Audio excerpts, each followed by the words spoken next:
Qu'est-ce que le libéralisme soutenable?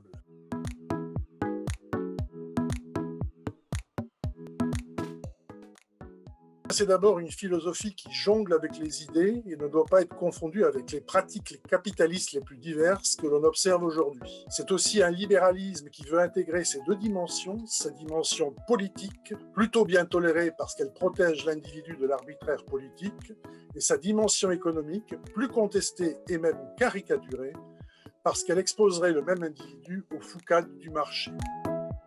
Le libéralisme soutenable est donc un libéralisme qui a un principe directeur unique, la dispersion maximale du pouvoir politique comme du pouvoir économique, avec comme ambition de rendre ce libéralisme socialement soutenable, c'est-à-dire non seulement supportable par nos contemporains, mais aussi susceptible d'emporter leur adhésion. Vaste programme, mais comment y parvenir?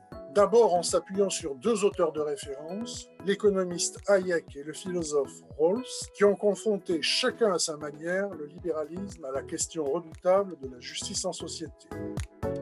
De Hayek, nous retenons l'idée que nous sommes tous les acteurs du système social, mais personne n'en est le pilote. D'où la dispersion des pouvoirs qu'il s'agit de préserver pour à la fois protéger la liberté des individus et mobiliser par le marché les connaissances dispersées dans toute la société.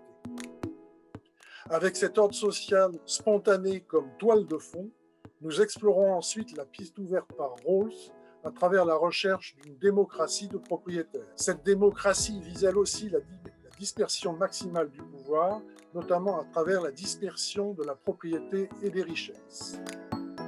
Notre objectif est toutefois d'aller plus loin que le triptyque philosophique de Rawls, égale liberté, juste égalité des chances et principe de différence.